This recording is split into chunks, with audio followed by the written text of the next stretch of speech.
inshuti n'abavandimwe abo twabanaga kuri isari bazima imyima bakoreye hano ku isi turayibona ikatubera urwibutso duhumure kuko abapfuye bizeye batari munsi ahubwo basinziriye twizeye ko igihe kigiye kugera tugere turirimbana ari bazima duhumure kuko abapfuye bizeye batari munsi ahubwo basinziriye twizeye ko igihe kigiye kugera tugere turirimbana ari bazima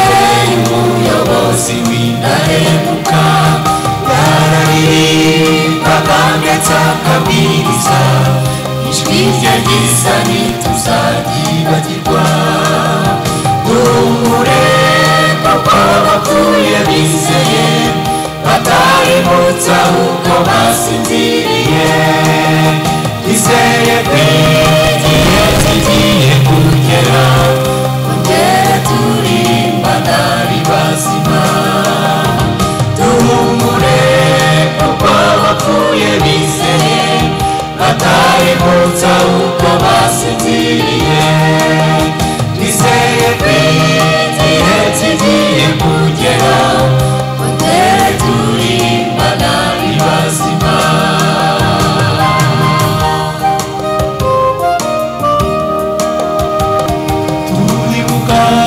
mushiki wacu Rebeka ijwi rye ryiza ku migezi y'i Babuloni yaririmbaga agashimisha isi iteka ryose ntituzamwibagirwa duhumure kuko abapfuye bizeye batari munsi ahubwo basinziriye twizeye ko igihe kigiye kugera tugere turirimbana ari bazima duhumure kuko abapfuye bizeye batari munsi ahubwo basinziriye twizeye ko igihe kigiye kugera tugere turirimbana ari bazima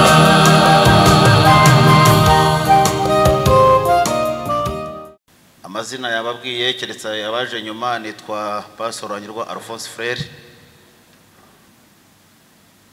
mvuka cyangwa se aho mvuka ni mu ntara y'Amajyepfo na akarere ka Huye cyahoze ari komine Rusatira umurenge ni Kinazi yari segiteri Nyagisenyi ubwo nakuye ko cyari byavugwaga ubu ngubu akagari na Sazange yari serire Gitega ngira ngo inzego za leta zagarukiraga aho ngaho muri icyo gihe cyitwa umudugudu ntabwo cyabagaho byagarukiraga kuri serire data yitwaga Sebugeni Augustine mama akitwa Mukankusi Laurence cyangwa se Laurencia nkurikije ibyo nabonye maze kumenya ubwenge bari barashakanye ku itariki 5 z'ukwa 4 mu 1970 hanyuma agiye mvuka ku itariki 19 z'ukwa 7 1972 inyuma yanjye hari abana 11 nijye wari furayi wabo ubwo kwa Sebugeni hari abana 12 bameze nka Yakobo kuba babageraga gutyo si igitagazo cyari kigezweho muri icyo gihe aho sindi buhatindi navuye iyo ngiyo wacu mfite imyaka 19 nkitangira ko nafashe indangamuntu bitaza nageze i Kigali ku itariki 14 z'ukwezi kwa mbere muri 1991 saa 3 n'igice none nigeze Nyabugogo naye nambaye isaha disco hari isaha zitwaga disco ariko icyo gihe twebwe tuza twazaga n'icyo bita resepasi. Ab'icyo gihe barabizi, utafite resepasi ntabwo waza, kandi yagomba kumara kwezi kumwe kuko wavuga ko ugiye gusura. Jenoside yabaye maze imyaka 3 n'amezi 4 Kigali. Ab'icyo gihe murabizi ko kuba i Kigali byasabaga kuba ufite icyo bita permis de résidence. Iby'amashyaka avuka byavutse ndi hano Kigali, ariko reka nihute ngere muri 1994. 94 hari ku itariki 3 niho Pasika yabaye, hari ku cyumweru cyangwa se kuwa mbere Sabato cyangwa se Dimanche, turabihuza gutyo, niho habaye Pasika. Kuri iyo Pasika ubundi nakundaga gutaha iwacu 3 mu mwaka. Kuri Pasika mu mpeshyi, mu minsi mikuru y'amasakaramentu, kuko twe twari abakatolike, hanyuma no kwino no kubunana.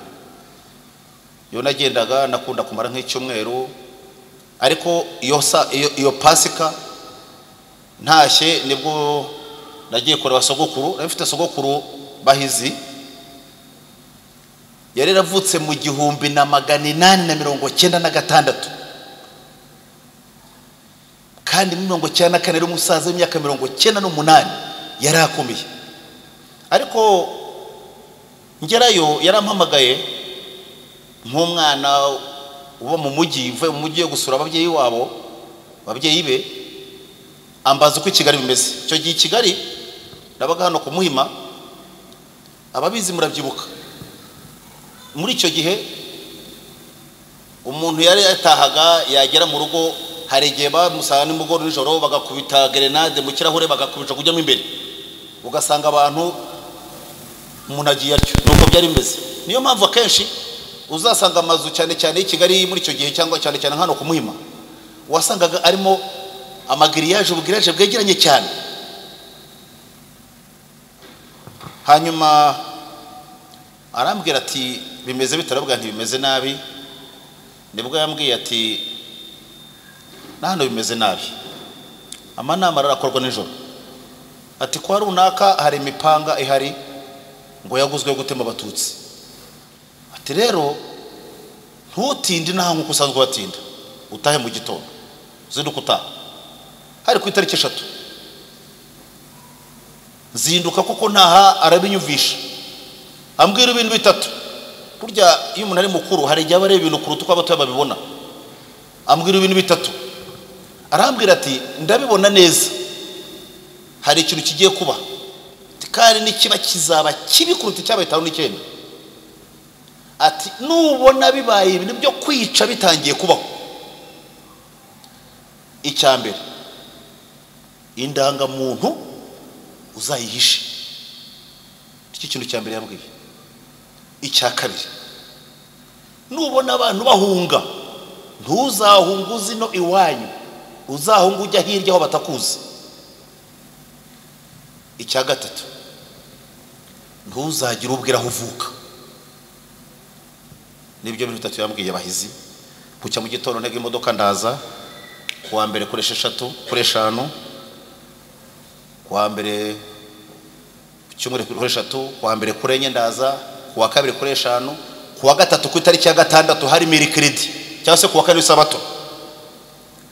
Mu kazi nakoraga nyiracuzaga inkweto, twajyaga tugira igiterane kiba rimwe kiba kuwa gatatu wa mbere wa buri kwezi, cyaberaga hariya ku Murindi. Rero twakunda kujya mu masoko, muri iryo soko tujye mu isoko bisanzwe, turataha. Kubera umutekano muke wari uriho, iyo wagiraga amafaranga ntabwo watwaraga mu ntoki mu mufuka, wayarazaga mu kazi. Kuko ninje umugoroba abantu barambura ko bisanzwe, murakagufata akakwambura. Hari urubyiruko rw'intera hamwe, hari urubyiruko rwa CDR, hari urubyiruko rwitwaga MDR Power, nicyo cyari kigizweho. Ntabwo ari amafaranga yatahanaga. Icyo gihe twe twacuzaga muri yo twacuye inkweto, wayacomekaga mu nkweto, kashyira mu gisanduku gafunga, hanyuma ukayatura mu gitondo ujya kurangwa. Ntabwo twakunda kugena amafaranga, wagendaga gusa ari rwifashisha. Ndibuka icyo gihe Jenoside baranafite nanacuje 46, mbika 40 mu nkweto, ntahana 6. nari umunywi w'inzoga nanywaga mitsingi nari ntari umudive.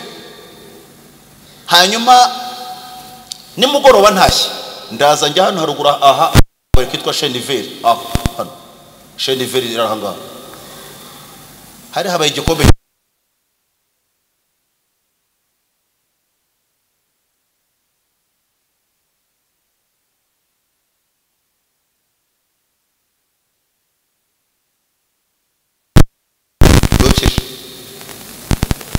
kubona dusangira mugoroba saa mani saa muri ture mu saa 2 n'igice bigeze saa 2:40 nyirakabari aratwirukana timutahe mwihute ufite mitsingira yijyane ufite ibyajyana bijyane mu ntoki nta muntu ushaka hano nta mpamvu akubwira gusa urabona ibintu byahindutse ntawe nkeneye kwambwira impamvu ntawe nkeneye kubwira impamvu urese natahe.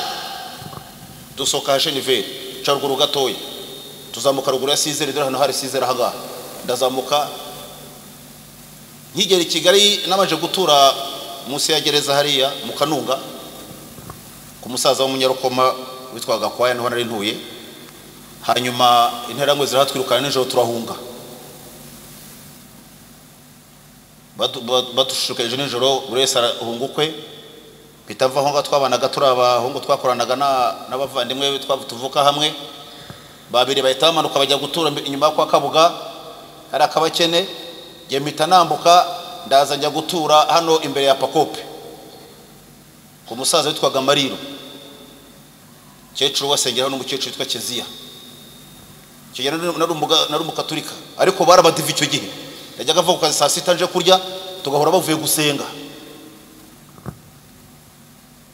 Tariki ya 6 bigenda gutyo, tariki ya 6 bigikubita uwo muryango wese utaha ugira mu majyaruguru niho bavuka dusigarana aho ngaho dusigana n'umukozi wabo uwo hari impamvu ndimo mvuga iyo rema gutyo.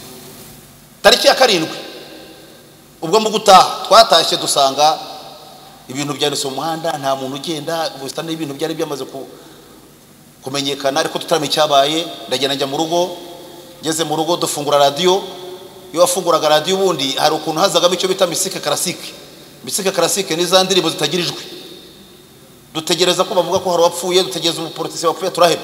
Bigeye saa 5 radio irafunga, hanyuma saa 11 nibwo yongeye gufungura tujye kumva twumva ngo uwari umukuru w'igihugu yaguye mu ndege. Iyo nitangazo rya mbere twumvise muri radio.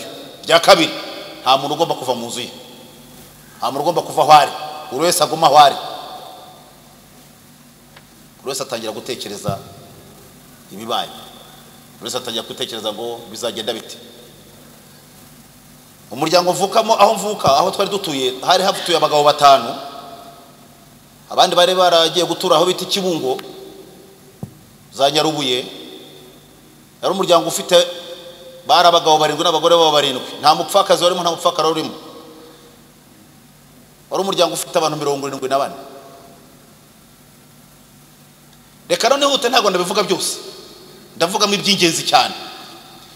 Rosette hari jeudi bigeze mu masaha 4 jeudi mu masaha 4 hamanutse burende hano ruguru kwa Kabuga hari inzu ya etage yanditseho imprimeri muhimu. Hamanuka burende ihagarara kuri bare yitwaga Bara Mahoro, hari station ubu hari Bara Mahoro. Itunga y'umuntu yashaka kurasa ariko ibiri kurasa ibura position iramanuka igere epfo muri barato irazamuka, hari umuhanda uzamuka irazamuka ihagarara fresher neza. Itunga y'umunwa tuze y'umunwa irasayo yarashe inzira nyeganyega inyeganyeze kora ko tutwarana kuri Pakope ndari twara hejuru twasaga n'abireba hamanukamo abantu ariko kwibaza ikitumye barasa aho nabaga twari dutuye. Hari interahamwe yabagamo, twabaga mu mazu yo mu gikari, hari interahamwe ari twabaga mu ruguru epfo mu muzi ya Chambrete ndahereboka ko yari iri harimo interahamwe yabagamo muri Satinski. Hanyuma hirya epfo habagamo umuzayirwa yo twabapanga tubamo, ariko tugakunda gusangira inzoga. inzu twabagamo yari icometseho indi ruguru hejuru yabifatanye nk'icyumba kari akabari k'umujandarume wabaga hariya muri jandarume muri Muhima wakomoka cyahoze ari komine Ndorora muri prefecture Butare. Aho rero twakunda kukorobeza tunywa dusangira n'abajandarume n'abasirikare baje kunywa, ariko kuva icyo gihe iryo joro ibintu byarahindutse bihindura isura. Icyo mu gitondo rero bamaze kurasa nkenera kumenya rwose abandi kuki hari ahantu baharaje hari iki byageze bite.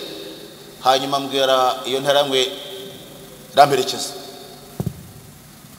tumanuka no kuri Pakope, turamanuka duca Sizeri, hari akayira harimo n'ikiri kigungo hacakamo moto gusa, turamanuka twikuta muri kaburimbo, nta modoka nta kintu namba kigenda. Aha batangiye gushaho bariyeri hano, turamanuka ariko numva nkeneye kumenya niki cyatumye barasa hari ahantu. Tuhageze natunguwe n'ibyo nabonye,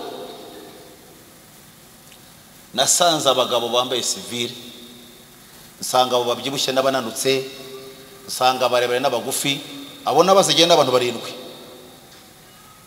nsanga babateraguye ibyuma, abandi babateye ibisongo, bamwe amara yasohotse. Mpageze nibwo bwa mbere nari mbonye umuntu wapfuye ryo.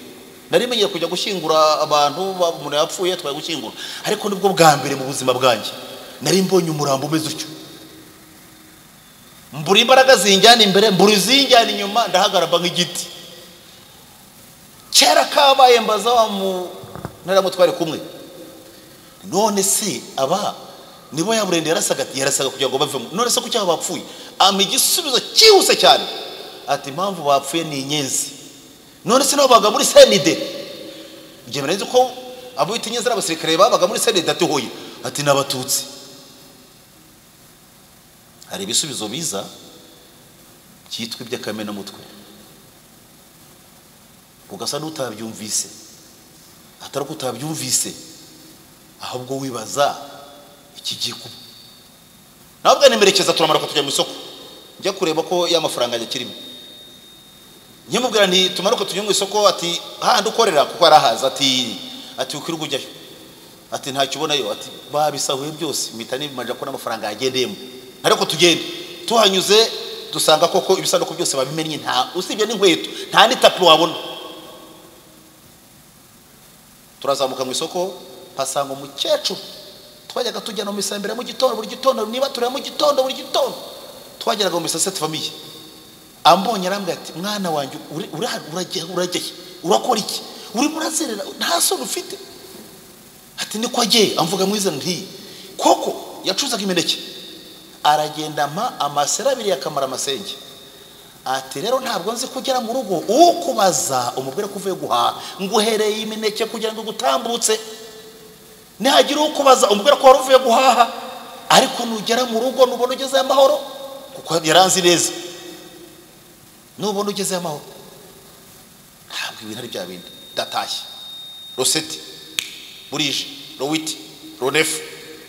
Umunsi nk'uyu iyi tariki 13 hari haguye imvura, hiriwe haguye imvura ku itariki 13 bakora umukwabo batujyana ku irondo. Mwibuka ko indangamuntu ibyo bikiba nagiye mu nzu yari purafo, arimo purafo, nca muri purafo ndazamuka negura itafari nyiterekamo, ndagenda nta ndangamuntu agifite. Nakurikije icyo soko yambwiye. Reka nihute 13 tariki 13 hari mercredi batujyana ku irondo. Imbere yaho nabaga hari umugabo w'umunyacyangugu witwaga Ndungutse, yagiye mu Bubiligi.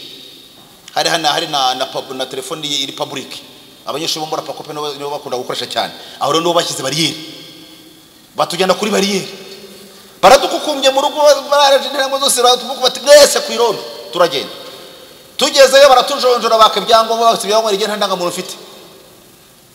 Ni gute utagira indangamuntu muri iki gihugu? Ni gute utagira indangamuntu muri iki gihugu kirimo? Batabane babandi bazibitse bo nta kindi icyari cyo muracyumva. Batujonjoye turi abantu barindwi, badushyira ku ruhande. Ruguru yaho mvuze hari umurima w'amasaka, harimo n'igiti cy'avoka. Iyo mpanyuze mwitegereza ubungubu nabonye harimo inzu, nabonye hakunda kuba n'abamotari ntabwo icyo bahakorera ko haba hari moto nyinshi, harimo n'inzu, hari munsi y'umugina wita kwa Karekezi.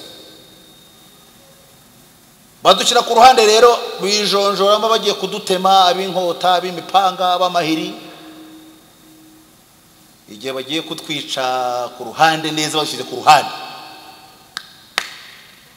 haturuka ikintu hari jari gicanye gifite amatara menshi ko cyari gicanye itararera imbere kimwe itara nk'irya bezi kirekire ntumbaze ngo niki cyaje gicanye hari mu masambiri gikije gicanye babandi barabagiye kutwica bose bariruka bajya gukamufura bari gukamufura bari kamufura bari kugira wate ngo bavuga ngo inkotanyi zirabarashe kuko igihe zari zarataye kugereje ari hara ku munara. Igihe batagiye kuvuga ngo barabarashe bajya gukamufura mbwira batwera ko mwana murakora icyanga buri wese yiruka ukwe. Burya ari somo riri muri Yeremiya 5:6 tuvuga ngo mwese museke mva muri borone muri wese akizamagara ye. Iyo byakomeye wese yiruka ukwe bavuga nti buri wese agenda ukwe. Twirukira mu Masaka turakata dukase tugera ruguru hagana kuri Aridi manuka nk'ururinda asubira mu rugo. Ndavuga ndi kwa heri no kwirondo uzanyica azasanga mu rugo no gupfa ntaho nzasubira. Yari tariki 13 abandi twabanaga muri quartier bamwe batangira guhunga bajya set famille ku kiliziya bakagira imodoka zibatwara abandi bagatwarwa n'imodoka zirandara muri bafite benda abantu babafasha nshaka uburyo nahunga kuko nari maze kumenya ibiba mburizira mpanga kugenda inzira ndayibura mburi buryo.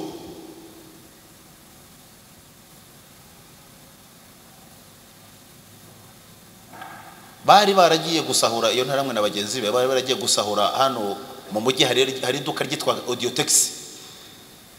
Iruhande rwaho bacuzaga ibintu by'amafarini ibintu bakora mu bigati n'ibiki byose.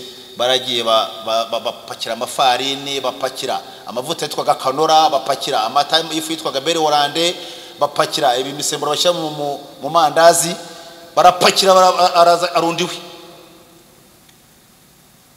Ndangije niga umutwe ndavuga nti aho kujya ngenirwa nicaye ahangaha reka nige guponda amandazi ngendeka amandazi mfata ndavuga nti wampaye ifarini nkakora amandazi. Nyigera i Kigali akazu nakoze mu Rwampara karo kukubaga ihene nibyo narizi byo guponda amazi ntabyo narizi cyo kora niga guponda amandazi. Shaka iki ndashakaga ikintu kitazavanaho fata urubasi runini mponda amandazi shyiramo ya misemburo mfata amavuta yitwaga kanora ikibazo kibiki inko zo gucana akajya kuzana ibitanda sizo bivanaga n'intebe zimwe za kera nibyo nacanaga. Natekaga amandazi kuva saa 11 za mu gitondo kugera saa 5 z'ijoro nirirwa mu gikoni nkarara mu gikoni. Babandi bari kuri bariyeri bakazana nawe bati muze tujye kurya amandazi frere yatetse amandazi bakaza bagapakira mu bipira bagapakira mu mashati bagapakira mu mifuka. Muhima yabarwaga n'umukonse w'umudamu wari utuye hano imbere yitwaga Kamatama. Twageraga buri gihe mu gitondo ya niba turi buri gihe yajyaga kuko hari 9 nari umuyobozi mu misa ya mbere nari umuririmbisha nari umuhereza nari umwigisha w'abasomyi nk'ibyo. Akankunda cyane arakambwira ngo ngeza ko mwigishiriza abandi shapure y'ububabare. Hari umuhungu witwaga Pusi niwe waje arambwira ati padete ntuzongeye kujya ku irondo wowe rero dutekeye amandazi ntuzongeye kujya ku irondo uba wananiwe ntazajye gukoraho ati uza gukoraho wiri gutetse amandazi je uzambwira nzakubwira se ufite telefone zaguhamagara ariko hari igihe umuntu akubwira ikintu ukumva nawe ni amaco y'inda yakanihute. Bigeze ku itariki 27 z'ukwa kane nabuze zira kugenda sinzi aho yantera mwagiye ivana inkoko izanye inkoko ntabwo waba warabazi hene ngo inkoko ikunanire nkubagira inkoko kuko ari byo batekaga rero ndayiteka maze kuyiteka irashya imaze gushya rero ndakubagana hari akaginga kakanyama gato kabamo nkarya ngira ngo nuve kuhiye narurisigaye ndayibashyira we n'abagenzi be bagiye kurya mbere yo kurya arambwira ati frere ngwino hano ndagenda njya muri salo bari bavuye aho bavuye ipfiyo ngiyo arambwira ati inkoko ntiyuzuye ko numva yuzuye ati hari nyabiburamo kandi niyo y'ingenzi yewe ntarakandukanya magato nakuyemo nane numva ko yiye ati ko amaguru ari abiri yurya kamwe ugasiga kandi ko amaboko ari abiri yurya akaboko kamwe ugasiga kandi ati kari uzi ko bakita ni kamwe konyine nyamwe yitwa Gasenda baboye ati mva rero nubundi ntacyo warumaze apfata imbunda rero arakokinze ngiye kuzira akasenda baboye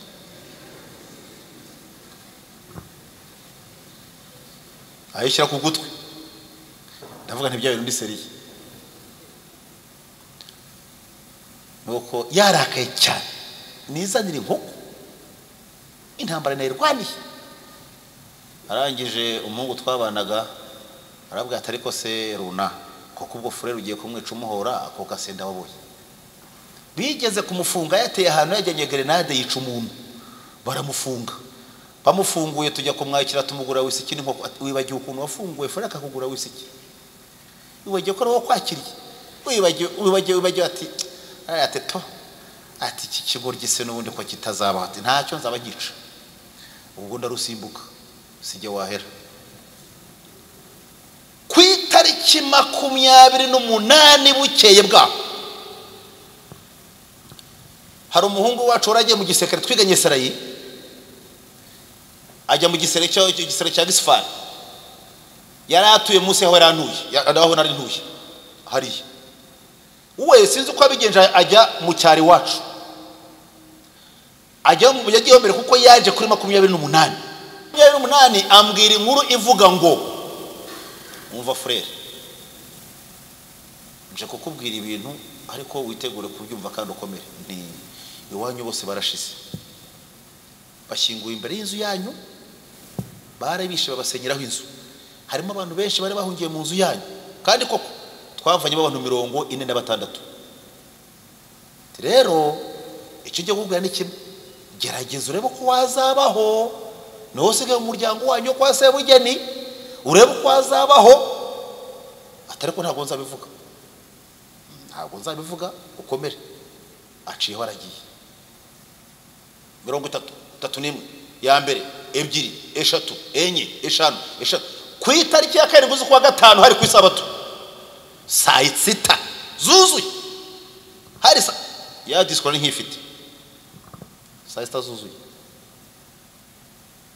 yantera hamwe iraza iza yarakaye itavuga araza aho hano hari urugi rwacaga mu gikari rwinjira kwa nyurugo hakaba n'akandi andi marembo twacaga tujya mu muhanda ruguru akubitirwa mu gikari turitse kwa nyurugo arinjira yinjira atavuga aragenda akora ibyo akora hindura imyenda fata imbunda ye arasohoka atavuga wa muhungu twabanaga aramuga ati se Runa ko weje utavuga warakaye kudakomanda uko utavuga ni ibiki byatumira kahabaye iki aravuga ati ceceka ati byakumvikana bite byavugwa bite byakumvikana bite ko kwa Mariro mu muhima wose ari wasigaye inyenzi kandi ariho manwera atariko ntabwo nshaka amaraso ameneka mu rugo rwa Mariro ndigendeye amaraso azameneka ntari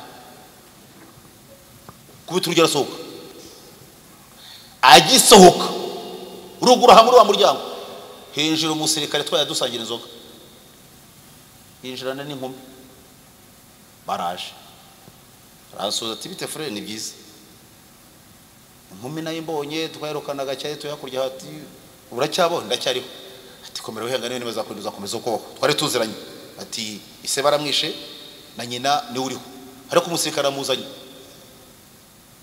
ati frere bite se ni byiza ati ntizi icyumba ni ati ntizi icyumba ubundi se ko nakiranga dore kirakingu kiranashashe nari nagishashe neza mbwa nti napfa batazasanga uburaro umwanda bunyanyagiye nk'ibikatsi nikiranashashe aragera n'umukobwa wazanye baragenda bajya mu byabo basoza ibyo bagiyemo arasohoka asohotse arambati frere ko umuntu utishimye nuko bimeze ati ko umuntu ufite ikibazo ndagifite nase wabuze mitsingi ntoya yarazi ko nkunda mitsi twari sagiraga ntoya ntabwo ikibazo ufite ari cya mitsingi ufite ikihese ikibazo ufite ntacyo wagikoraho rero rwose igenderere no muvandimwe mujyane aho mujyanye ntacyo wagikoraho ati oya mvaje mbwira ikibazo ufite n'ikinanira ngende ninjye ngikoraho ndavuga njye gusaba ikintu kimwe ati wampungisha ukangeza cette famille ambaza ikibazo ati none se cette famille urajya mu kiliziya cyangwa urajya ku mashuri hepfo mu kiliziya imbere hajyaga impuza abatutsi mu mashuri habaga impuza amahutu zavuye ku Kagugu ayo inkote zafashe abavuye Jari abavuye i Remera abavuye hiryo hakabamo n'impunzi zari zaravuye Nyacyonga aho zabaga Nyacyonga ni zimwe zari zavuye muri zice zabyuba hirya aho inkote zari zafashe ngira ngo abari Kigali cyo murabizi ariko izi mpunzi za Nyacyonga zikaba ba très dangereux yabwa nti ndashaka kujyana mu kiliziya ati mu kiliziya none se frère nti uri umututsi nti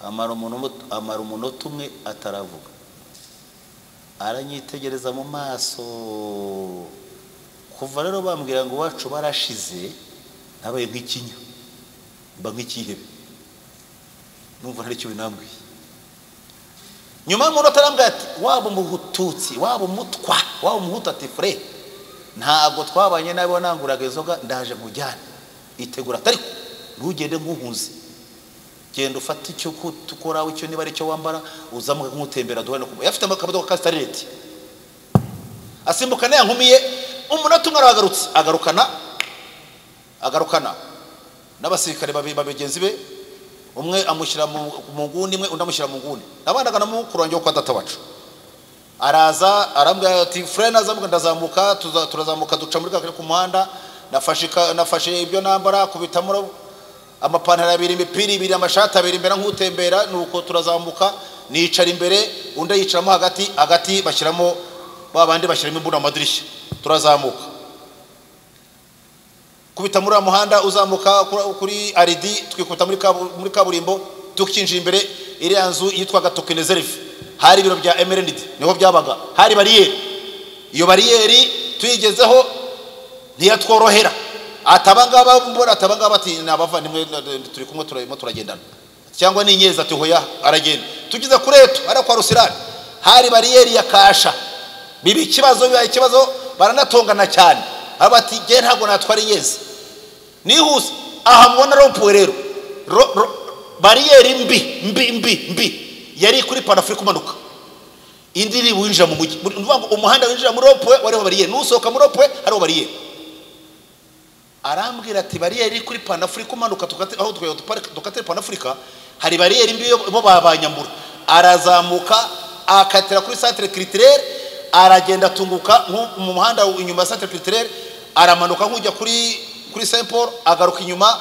amanuka ku kiliziya ageze ku kiliziya twinjiraga epfo kuri kaga station no twinjiraga hagera ati rero ntabwo ndi basega ku muryango neza bahita babaraha interango zirazabaraha kuko bagiye mu murahunzi ariko mbere yo kuyunga nari mfite radio nyigurisha nawe mukoze wo muri rwa rugo ibumbi bitatu arayamba yakubita umufuka ndagenda burya ikintu cyose kibaho Imana ifite impamvu yacyo tugezeyo arasa n'utumano dupfa ku mashuri aduhagarikaho abona tuvanyemo n'umusirikare ntibadutindaho cyane dusubira inyuma tujya kwinjira ku marembo kugira ngo winjire mu kiliziya epfo winjire ku gasasiyo byabaga ko habaga hari n'irangwe nizo zabaga ziri ku irembo ntago bahekiragaho abatutsi bahitagaho batwara ahubwo hari n'irangwe nizo zari zihari kugira ngo winjiremo rero iyo n'irangwe wayihaga 500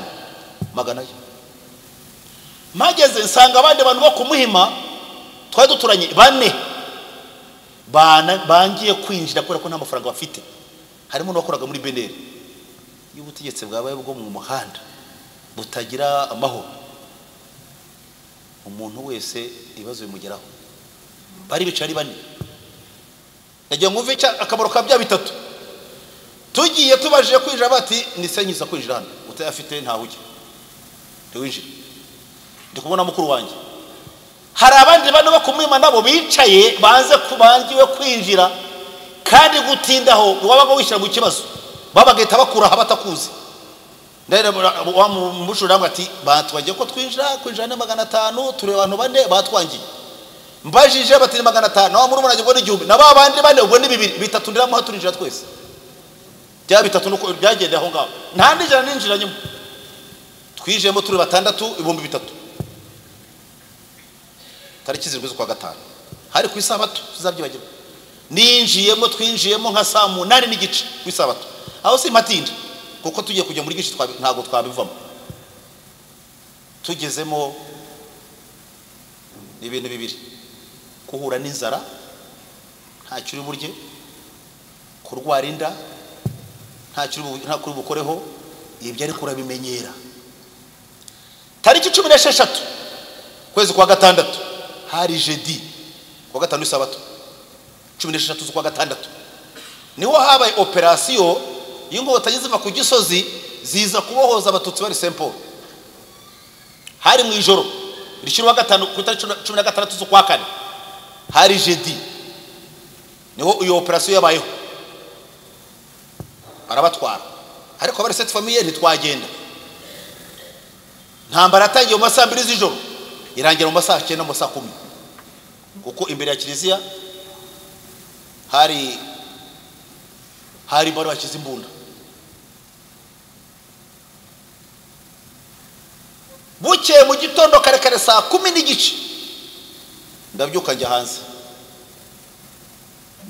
akunda kuzinduka cyane byandi baturebe byari byarabe mujya mu gitondo byari byaranyukana saa 10 n'igice ndabyuka mbyutse nge epfo abazi cette famille ko ari terre usibye ari amazo bakize buriya epfo harimo imirima minini cyane harimo n'urubingo hari imiringo tigera muri nditano ari ahantu hagari hanini cyane harimo ibitoki by'ibyinguruba harimo ibyatabye ibyumbati hari umurima munini nsohotse mu masaa 10 n'igice murani hamwe yinji yambaye igisirikare arambwira ati ibite byawe ni byiza kuri hano se ndi hano nawe baragutumye se ni barano nari ngegere mugize gusubiza vuba cyane sinzi nabamutumye bari bo sinzi uko bimeze ariko ndabwa ni baranange barantu ati no somye ibyabaye ntivise gusa intambara ariko sinzi ibyabaye ati ntabwo amenye se ko inyezi zatwaye za nyezi zene wabo za hano hepfo ariko ziranyagwa zica byagenze gute kuzabatwaye gute ati ntabwo mbizi uko byabagenze atari ampe tangazo atari inama yakozwe nuko zene wabo zasigaye hano haruguru iza iroko kuyu munsi izagenda ibeho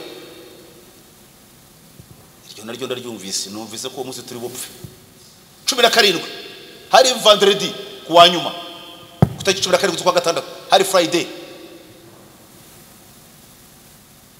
aragenda ndagenda asubira mu kiliziya twaryamaga twebwe abasore ukinjira cette famille wahazi ukinjiramo mu munara harimo aka etage niho twaza mu kasikari twaraga kuri etage bahitaga muri senate ndazamuka saa 11 zibura mbabwira operation ko byagenze mbabwira ko amakuru yagenze mbabwire ko intambara cyayo rigamije mbabwira ko Saint-Paul babatwaye ntariko amakuru mvanye hanze aha aravuga ko inama yabaye avuga uyu munsi baraza kwica iroko ko uyu munsi azagendebeho uyabibwira uyu nabibwira uyabibwira uyu byagiye kugera saa moya inkuru yabaye Kimomo biragera kuri padiri wari hari padiri twamunyeshyaka we Stress nari umuhereza we twatagiye kuva muri 1991 bimugezeho inkuru ikavuga ngo ninde wazanye ibyo bitajya kugarukaho hari igiti kinini cyane cyegereye korotire yo mu kibikira toshi cyane numvise bitagiye guhwiswa byabaye ibibazo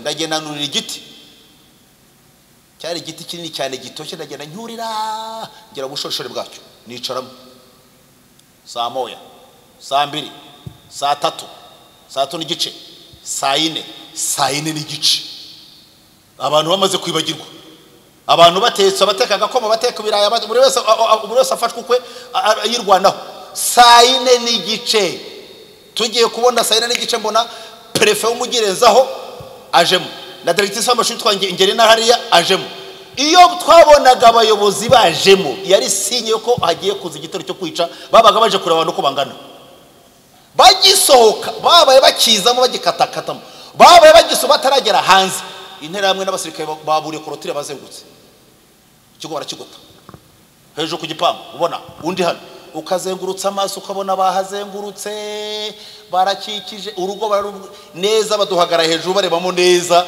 abantu babareba. Bamaze guhagaramo neza hejuru bagezeyo batanga sinye, uwari hanze aragenda arasakurugirwa kiza kubita amasasu 4, akusa amasasu 4, abari bukiza basohoka biruka. Nakaryaho ka sempre bakabyiganiramo, abatabana batabagabo batababye bose buri wese agenda ukwe. Uko abantu basohokaga bakurusinga aho ngaho rero niko batangiye kurasa. Ko bituwa mbere bari bafite imbunda zitwa rubaho. Abatazi bya rubaho rero, rubaho ngo ni imbunda zagenewe kwiga inyamaswa. Iyo bayirasaga mu gatuza wagira ngo nishoka bakubisemo, iyo bayikubitaga mu gahanga wagira ngo nishoka bakubise guhanga ubwonko bwakunyagiragaho burera. Ni imbunda imena, yari imena ngo bayita rumena amabuye. Batangira kurasa, ukase bakarasa, ukase barasa, barangije inyuma yanjye Seporo mu biti byari bihari batangira kurasa, nabinje ku rukuta rwo mu kibikira batangira kurasa bari munsi yanjye bakorosinga munsi y'igitira rindimo. Baharasiye umudaragitera umugabo witwa Rufonsi, yari umudaragitera muri Risi, yari avuye muri koroje baramurasha n'umwe afite isasu mu gatuza ariko arakiza, bamukubitirira aho ahita agwaho munsi aho munsi yanjye. Babandi bari inyuma batangiye kurasa, numva amasaza atangiye kuca ubuntu buvuze ubuhuha, numva ngira ngo bambonye ndasimbuka muri ahantu nasimbutse, nasubiye inyuma kuko najyaga njya gusubira kuri ahantu nasimbutse. Uri muzima ntiwabura ko udashoboka.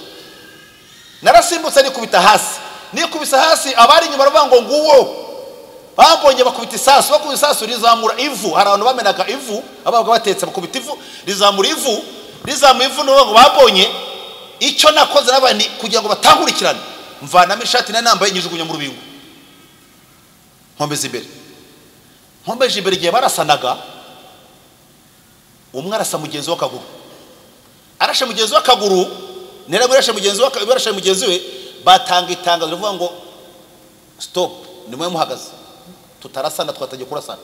Itangazo riza rivuga ngo abagore n'abakobwa mubareke tuzabyarana abapawa, mwici cyitwa umugabo cyose yo kiva kikagera nibo bajya mu nkota bakajya kuturwanya.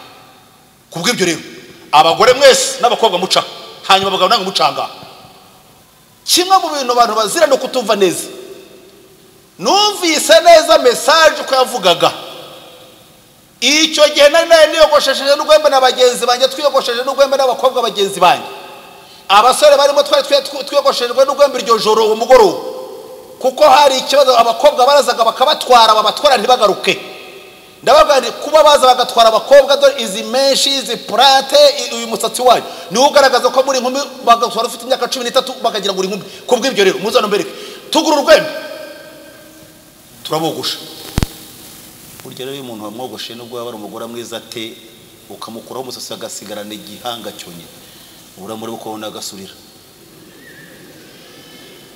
Kandi ibi byaradufashije, ibyo byafashije abakobwa barazaga bakabacaho bakababura kandi babasizemo. Nyumva iyo message naraye niyogoshesheje, ntabwo arwangira, naragasora k'imyaka 22 mpfa kumva iyo message. Bavuze ngo abagore n'abakobwa nca mu bagore n'abakobwa. Nkigera imbere mbona bari mu ntahure, kuko habaga harimo izo ntara zo kumwe twakoranaga, twabaga tuzanye amasura tuzanye n'amazina. Mvuga nti mbona barantwara. Arangije icyo nakoze nabwiye umukobwa twatunyemo ntumvise ko bavuze ati yego ntizi igitambaro.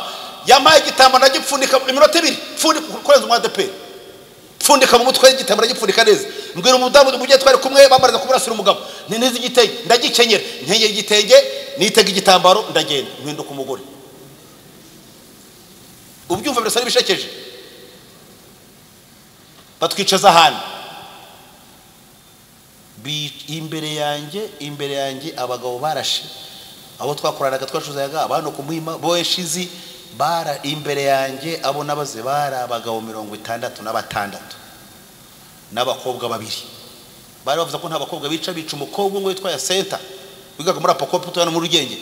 Uwamurashe yavuga ati mva ya Senta nubwo bambuje kwica abakobwa, nubwo batuje basingusiga musaza wa hano ku Kinamba mu nkote twirwa dutukana, singusiga ntacyo naza zasanga nawe narakwishe. Yamurasha atyo. Kikiza baragenda bamaze kwica abo bantu mu masaha 4 saa 5 twicaye aho tuburo tuvanaho tuburo duhagurutsaho saa 5 saa 6 saa 7 saa 8 bigera saa 9 nta urahaguruka bigeze saa 9 Padiri Munyeshyaka niwe waje abwira abamagara ati ngaho bagore n'abakobwa mujye gushaka ibyo murosa abasaza banyu namwe abagore mujye gushaka ibyo murosa abagabo banyu umukecuru umwe arahaguruka n'umujinya mwinshi ahubwo ati Padiri ati tujye korosa abagabo bacu urase ni icyumba baryamyemo ku buryo ngiye kuryama n'umugabo wangiye kumworosa amubwira amagambo akomeye cyane ko Padiri abati urambwira nabise n'icyo wabishe undi ati ni wowe bicishije 17 kwa gatandatu abo nabo barapfa ku itariki 20 z'ukwa gatandatu saa 7 ari ndi aho ku Gasenge aho tuba mfite igitabo cy'umukristo narimo niga ndirimbo ya D23 D23 nibo kwa Padiri turi mu Gikatolika ivuga ngo twe abayobozi ba Yesu Kristo dukura nk'uko yadukunze niyo ndirimbo ndimo nyirimba neza ngiye kubona imbere yanjye hagaze interamwe twacuze inkweto ati frere ntiyi uraho nda uracyariho nti igitero cyaje muri cyaragusize nti cyaransize ati haguruka tugende nti fata igitabo cyanjye turagiye tumarutse ku Gasenge marutse isikari ya mbere mandutse ya kabiri singire ya gatatu ande inyuma n'imbunda agiye kubona hirya mu ngundi aho twari turi ku Gasenge abonaga umusore witwaga Kofi yambaye ishati ya viscose twabaraga mu shati ya viscose twabaraga shati ya viscose mukara nziza arati buhagaza ajya kwimwambura asubira inyuma agiye kwimwambura umutima urambwa ati nkubwo kuri gicucu hagaze ukuri cyaho ngaho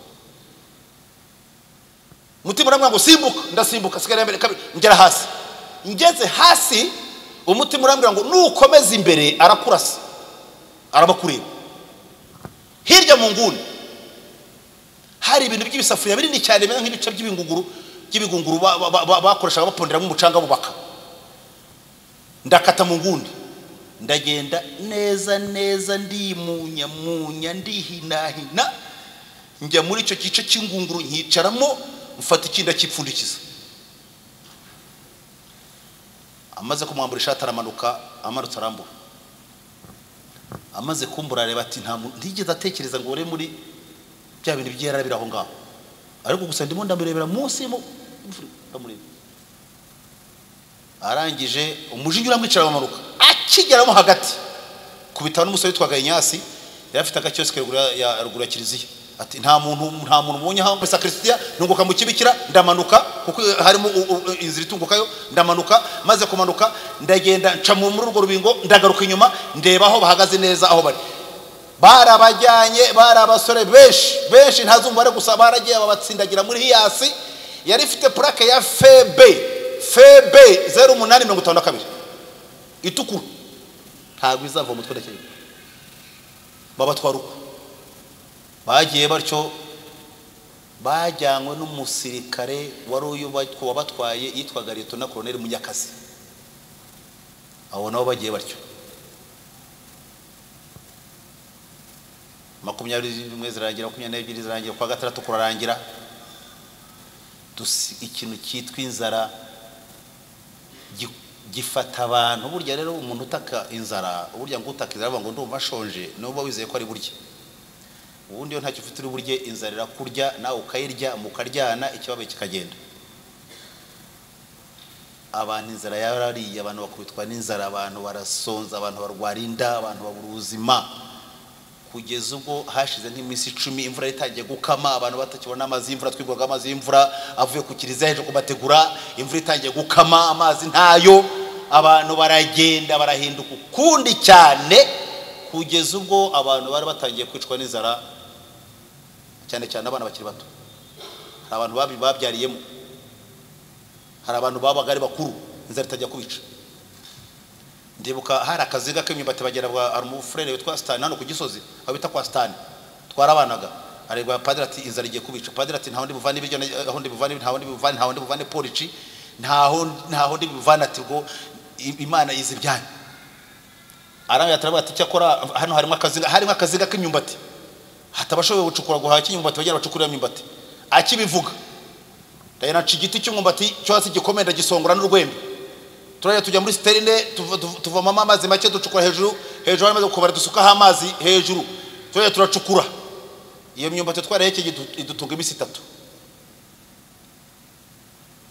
Tariki 28 kwa gatandatu iya mbere kwa karindwi bigeze ku itariki ya mbere 2 kwa karindwi nibwo amakuru yatugeza ngo ku itariki 5 ntawe uzarokoka. Tariki 5 ngo umunsi wo kwizihiza ubuso Habyarimana afata ubutegetsi, umuntu wese agomba guhandagurika akavaho. Tariki 2 tariki 3 hari dimanche, ku itariki 3 kwa karindwi hari dimanche.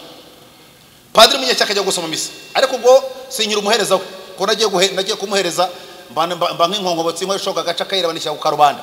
Abantu bazaga mu misa bavuye hanze bataje mu misa ahubwo baje kure muzahungiyemo, nibo babonye ndi umuhereza bahita bagena bakuru hanze kandi ngo barabaze ko natashye. Bita mbihagarika gutyo. Tariki 3 zo kwa karindwi mu misa yasomye evanjili yasomye evanjili ngo inzara irashira ariko igemo ntigishira. Ntabwo iyo evanjili ndayisoma muri Bibiliya, ntayo ndabona cyo kora yisomye aricyo ivuga aricyo.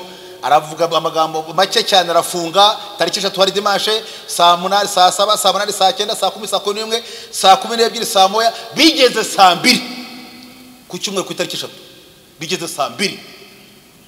Umusirikare wari hepfo araza aratubwira ati ubu rero tuvugana turahunze, igihugu cyafashwe, inkotanyi ziratsinze, ubu turatsinzwe, turahunze turagiye. Padiri afata imodoka ya Herigisi apakira mu bya parike kiragamo, arapakira imodoka aragenda.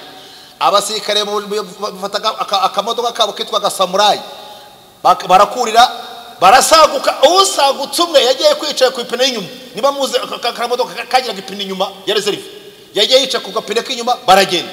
Ariko mbere yo kugenda aravuga ngo ubu twese turagiye, abasirikare turahunze, intambwe turahunze zose ziragiye. Icyakora hashobora kugira utarara agasiga ntamenye ibyabaye. Ubu uwaza niyongere kuza bica nkuko bisanzwe. Namwe mwirwaneho muri abagabo, ntimuri buhunge, ntimuri mumwihaye guhunga. Mwagera Panafrika bakabamara mwese muguma hanga, hanyuma nihagira uza mwirwaneho namwe, ntihagire wongera kubahohotera. Akibivuga ubwo baradutaha turapfuye. Batangira kuwa saa 2 saa 3 baza amabisi burende bose bahunga. Ndani nabwo ntabwo nsura mu kiliziya, nsura muri cya giti ndagenda cyuri.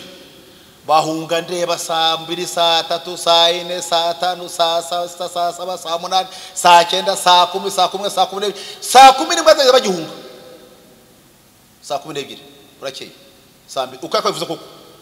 Bona abantu b'abasirikare bataraye n'intango zataraye, ariko ubwo bwazimaze nabo ntibazi yo bava niyo bajya. Bagira ngo abantu barabigipfa nkuko bisanzwe, barangira nabo barahunga baragera hombaze yo bagiye. Saa 1 za mu gitondo, saa 2 saa 3 hari kuwa mbere ku itariki ya 4. Tariki 4 z'ukwa karindwi hari kuwa mbere rendi kwa kabiri sabato mu masaa 3 hari ubujojo buke cyane. Nibwo twabonye tugiye kubona ngo abenshi bari hanze turimo twice tube ikiri bube, tugiye kubona tubona inkotanyi zizamutse ku mashuri, izindi zizamutse Saint Paul, izindi zitarutse Peyayo, izindi zibarutse pa Rompu, izindi ziturutse Panafrika. Duhura hara mu kibuga twese dusohoka mu kiliziya. Indirimbo twaririmbye ngo intambara izashira twibere mu mahoro. Jenoside irangira icyo yansanze ino insangiyo irarangira isiga turi amahoro. Waruboyoboye araza aratugaya bati uwapfuye yarapfuye, ariko utarapfuye nta gipfuye. Ubu azazira urundi, ariko ibyo kuzira interahamwe, ibyo kuzira umupanga, ibyo kuzira umuhoro, ibyo kuzira imbunda, ibyo birarangiye. Niba hari igihe twiye twishima ntituryame tukarara mu kiliziya tubyina, ni itariki ya 4 zo kwa karindwi. Tushima Imana. Ibyo birarangira, ubuzima buratangira, dusubira mu buzima busanzwe. Ariko abantu dufite nka toroma, abantu barashize, bamwe bari banyakamwe, indi miryango yarazimye burundu, abantu baragenda. Tuba nk'abantu bafite toroma kwivura nabyo byari rundi rugamba. Turashima ingabo zahagaritse jenoside. Burya Imana ikoresha abakoresha ukuri. Yuri mukuri burya ngo ikinyoma kizenguruka isi, ukuri ku cyambara inkweto. Nsoza twagize turamitangaje. Mfite mubyara wanjye aba mu Busuwisi 9-7 yaratashye aje no gukora ubukwe, yari umukobwa. Arambwa uko bimeze, arambwa ati mwana wa mama rero dore ubuzima bwaragize, dore abantu barashe atari koreba uko atangira ubuzima. Ampa amadolari 1000. Idolari ryavujaga 405. Icyo gihe kibanza ku Gisozi cyaguraga 20. Amadolari 1000 yampaye nayanywereye ibyumweru 2. Hari inzoga zari ziro mitsingi zari taraza, hari inzoga zitwa Furambo na Brarud. Ibyumweru 2 amadolari 1000 nari nyanywereye pe. Navuga n'umuntu abagabo barapfuye hasigara imbwa. Kiboko twari twarangiritse. Kadushimire n'ubuyobozi bwiza bwatumye twigarura icyizere. Bukongera gutuma dusubira ku buzima. Bikongera gutuma butwisha ko tugomba kubaho. Bukatubwira ko tugomba kongera kwigira icyizere. Ntidukwiriye kuba abo abatwiciye bashaka ko tubabo. Dukwiriye kuba icyo batashaka ko tubacyo. None uyu munsi wa none ndi umugabo w'igikwerere imyaka 52 ndashima Imana. Baranyubatse, leta aranyubatse, Imana iranyubaka, toro iranyubaka, ubundi pasitor. Ndashima Imana. Reka nsoze mbabwira akakana. Naratashye ngi wacu njya gushyingura abantu b'iwacu. Abantu bambonye barahunga bariruka. Nabajije umuntu nzi ko neza ari mu bantu batemye mushicyonjya mutema ibere. Ndamubaza ntihara mu rugo hari icyo ati n'ibitoki bihataze kandi ari abantu batabye. Abantu bakiruka. Aho maze kumenyera ubutumwa bwiza, aho menye kumenyera ivanjiri, aho mbereye umuvuga butumwa, nafashe umwanzuro wo kujya kubwiriza ubutumwa bwiza iwacu. Nta kindi kinyaye kugira ngo byibuza bamenye ko ntakiri wa wundi. Nagiye gukora amavuni iwacu ndagenda yakora. Nyakoze abantu b'iwacu bishi iwacu bakajya baza mu mavuno. Bakabona aho mbwiriza. Musi umwe ndareka abihana mbona bajemo. Baza kwihana. Mbona hajemo wa wundi watemye mushiki wanjye ibere. Bambwira watemye data wacu akamusongora amaguru ngo bareshye. Mbona bose baje kwihana. Ako umuntu karabura ubwo baburaza. Ndavuga nta abantu babaje kwihana bafitemo n'icyuma akakindira muri uruhame. None nkajya nihanisha nkunga ngaruka hirya. Abagabo babyumva barabyumva. Harareka abantu bihana nkabwira umukuru toro akira abo bantu ariko gende mu mpunga. Datera umuntu watemye mushiki wanjye akamucibere wabona zinyemo n'icyuma nta wamenye. Ariko finally birangira babona ko ntakiri wa wundi utakigira umuje yo guhora utakigira inzika. Reka twibuke twiyubaka. Kandi nibyo byita ku mugabo. Nshoje nshimira Imana yarinze buri wese muri twebwe n'abandi muri rusange igatuma twongera kubaho. Nshoje nshimira ubuyobozi bw'igihugu cyacu bwatumye twongera kugira icyizere, kuduha icyizere no kutwigisha ko tugomba kubaho. Nshoje nshimira n'itorero uyu munsi wa none rikiturera ryatureze mu by'ubukamana reka turera mu by'umwuka tugakura. By'umwihariko itorero rya Muhima nabyirukiyemo ibindi ubundi. Ahasigaye rero reka twibuke twiyubaka kandi mukomere. Kandi natwe turakomeye. Turi abagabo kandi dufite n'amashami yadushibutseho. Yesu n'urutare n'inka sinzatinya, niwe rutare rutanyeganyezwa, sinzagira icyo ntinya. Ntagerwa n'ubwoba bwahagarika umutima, Imana inyongera imbaraga,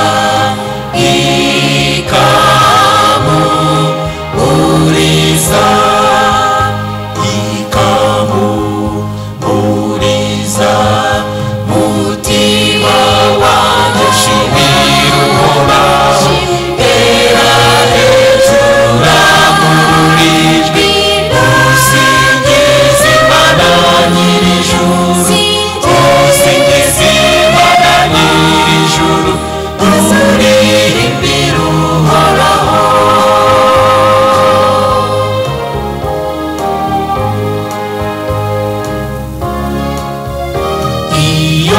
ugoswe n'ibyago nihundamira akanyiza amakuba yose n'ibigeragezo bikeyuka nk'igicu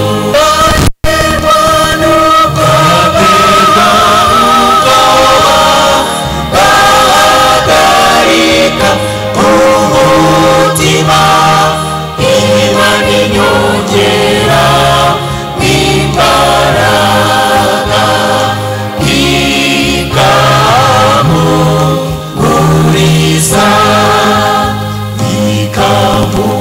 ikampumuriza mutima wanjye shimira Uhoraho tera hejuru ijwi usingiza Imana nyir'ijuru usingiza Imana nyir'ijuru uririmbira Uhoraho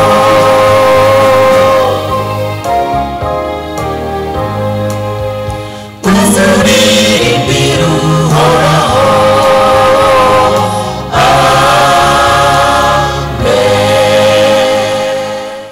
hano ngira ngo tugire amagambo dusoma mu ijambo ry'Imana nyuma yo kumva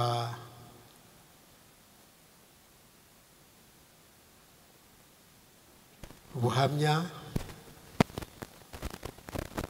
Alphonse yatugejejeho kandi bugaragaza ibyabaye koko muri iki gihugu mu gihe jenoside yakorewe abatutsi mu 1994 yabaga. Turibuka ku nshuro ya 30 iyi jenoside yakorewe abatutsi nk'itorero rya Muhima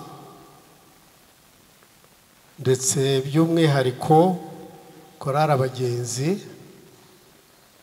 bafatanije n'abavandimwe bazize jenoside yakorewe abatutsi muri uriya mwaka. Ndagira ngo bihanganishe mwese kandi mbakomeze babwire ko niyo bigaragara ko ibintu bitagishoboka ariko mu ijuru ho hari Imana ikora ibirenze ibyo dushobora no gutekereza. Ndibwira ko ahari ni nabyo Rurangirwa yavugaga nubwo atashoboraga kuvuga ati Imana yabikoze muri ubu buryo ariko ahanini nicyo yari kuvuga kuko iriya nzira y'umusaraba ntabwo watekereza ukuntu uwica abandi akujyana wakagusiga ngo nuko ibi nabyo burya ntabwo tujye tureka Imana ni Imana twebwe ibyayo ntidushobora kubimenya. Igitekerezo numvise nicyo ngiye guheraho wenda ngira ngo mbagezeho ijambo nza gusoma muri Bibiliya. Umwami nawe nk'umwana w'umuntu yageraga mu bihe hari ibimutera ubwoba bikanamubabaza ibindi bikamushimisha kuko nawe ari ku isi. Umunsi umwe aza kubwira umugaragu we yakundaga kandi yaraziho n'ubuhanga, aramubwira ati umva, uzankorere ishusho y'ikintu nzajya mbona igihe mbabaye nezerwe, ariko n'igihe nezerewe ninkibona nabwo nongere nsubire aho narindi. Uwo mugabo wari ubwiwe ikintu nk'icyo ni ikintu nawe urumva ikintu kinezeza umuntu kandi mu wundi mwanya kikamubabaza, si ubwo murumva atarageragejwe. Ntabwo yabyihengekanye, burya abantu Imana ifite uko ibahishurira. Yarebye mugenzi we aramubwira ati umva, hari ikintu umwami ansabye ariko nashatse uburyo ntagikora. Arabimubwira, undi asa n'ufite iyerekwa aramubwira ati mba rero ngiye kukubwira ikintu ugiye gukora, shaka zahabu nziza nyine y'umwami yareba ikamunezeza, iyo zahabu uyirememo ikintu, ahantu ushobora kwandika amagambo umwami akajya yasoma. Yaragikoze kuko yari umuntu ngo menyereye ibintu by'intuza, arangiza yandikaho amagambo avuga ngo ibi nabyo bizashira, ibi nabyo bizashira. Arakora igaragara neza, arangije ashyiraho ayo magambo agaragara mu nyuguti zose zisomeka.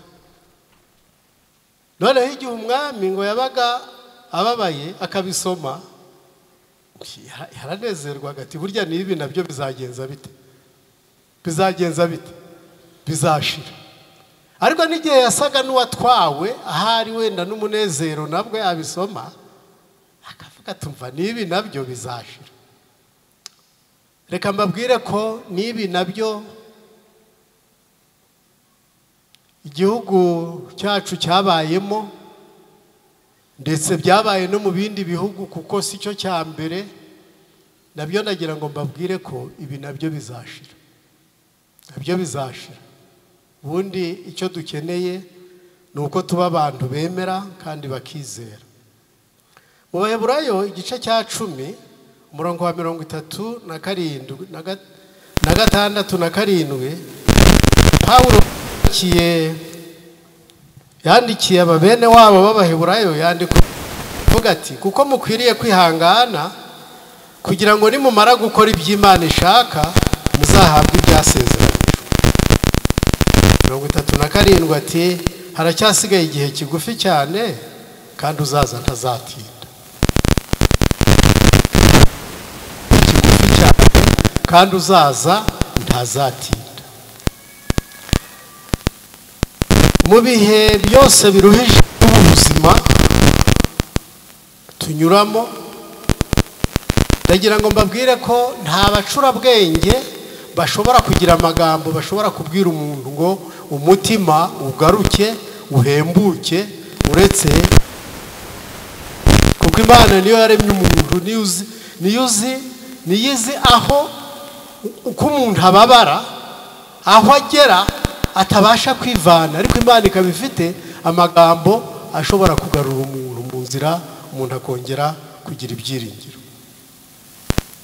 Ntabwo ayo magambo nayavuga mu mwanya muto mfite, ahari wenda mu buryo navuga burambuye, ariko ndagira ngo mbasangize amwe. Intumwa Pawulo we hari ayo yavuze magufi. Hari ijambo njya nsoma mu rwandiko rwa mbere Pawulo yandikiye Abakorinto mu gice cya 15 ku murongo wa 26 yaravuze ati umwanzi uzaheruka gukurwaho ni urupfu. Ni ukuvuga uru rupfu ari rwo dutinya twese kuko ni umwanzi, urumva ko n'umwuka w'Imana yarugereranije n'umwanzi, avuga ati nirwo ruzaheruka gukurwa. Urupfu rutera ubwoba, urupfu rutunyaga abakunzi, rukadutwara abo twari dushyizeho umutima, rugasiga abantu ari inshike, rugasiga abantu heru. Si urupfu uwaruvuga we yarusobanura ati, uwo numvaga warutukaga, ariko niyo warutuka ntabwo birubuza kuba urupfu, ruranga rukaba urupfu kuko urupfu ni umwanzi. Mu Byahishuwe igice cya 21 hari amagambo umuhishuzi Yohana yahishuriwe, ngira ngo nsome mpereye ku murongo wa 1. Yaravuze ati mbona ijuru rishya n'isi nshya, kuko ijuru rya mbere n'isi ya mbere byari byashize n'inyanja yari itakiriho. Mbona ururembo rwera Yerusalemu nshya rumanuka ruva mu ijuru ku Mana, rwiteguwe nk'uko umugeni arimbishirizwa umugabo we. numva ijwi rirenga rivuye kuri ya ntebe rivuga riti dore ihema ry'Imana riri hamwe n'abantu kandi izaturana nabo bazaba abantu bayo kandi Imana ubwayo izabana nabo iba Imana yabo. Murongo wa 4 ariwo nari ngendereye cyane aravuga ngo izahanagura amarira yose ku maso yabo kandi urupfu ntiruzabaho ukundi kandi umuborogo cyangwa gutaka cyangwa kuribwa ntibizabaho ukundi kuko ibya mbere bishize. Ibi nabyo bidutesha umutwe bikatuma tubura ayo ducira nayo tumira. Ibi nabyo bizashira nkuko wa muhanzi cyangwa se wa munyabukorikori yakoze kiriya gishushanyo yahaye umwami. Iyicara kuri ya ntebe iravuga iti dore byose ndabihindura bishya kandi iti andika kuko ayo magambo ari ayo kwizerwa n'ay'ukuri kandi iti birarangiye ni jye Alufa na Omega itangiriro n'iherezo. Ufite inyota nzamuhera ubuntu kunywa ku isoko y'amazi y'ubugingo. Unesha azaragwa byose nanjye nzaba Imana ye nawe azaba umwana wanjye. Ariko abanyabwoba n'abatizera n'abakora ibizira n'abicanyi n'abasambanyi n'abarozi n'abasenga ibishushanyo n'abanyabinyoma bose umugabane wabo uzaba mu nyanja yaka umuriro n'amazuku ariyo rupfu rwa kabiri. Ari ubuhungiro nge namwe dufite ni bumwe gusa ubwo ndibuze kubabwira kuko nta handi. Ariko Pawulo yigeze avuga andi magambo asa n'aya ngaya yo guhumuriza abantu ababwira ko n'ibyo nabyo bizashira. Aza kwibutsa Abanyatesalonike ababwira amagambo yabandikiye ababwira ati ariko bene data, ni mu rwandiko rwa mbere mu gice cya 4 ku murongo wa 13 aravuga ati ariko bene data ntidushaka ko mutamenya ibyo abasinziriye mutababara nka babandi badafite ibyiringiro. Ubwo twemeye yuko Yesu yapfuye akazuka aba ariko twizera yuko Imana izazanana na Yesu abasinziririye muri we. Ati iki nicyo tubabwira tukibwirijwe n'ijambo ry'umwami wacu yuko twebwe abazaba bakiriho basigaye kugeza ku kuza k'umwami tutazabanziriza na hato abasinziriye. Kuko umwami ubwe azaza amanutse ava mu ijuru aranguruye ijwi rirenga hamwe n'ijwi rya marayika ukomeye n'impanda y'Imana, nuko abapfiriye muri Kristo nibo bazabanza kuzuka, maze natwe abazaba bakiriho basigaye duhere ko tujyananwe nabo tuzamuwe mu bicu gusanganirira umwami mu kirere.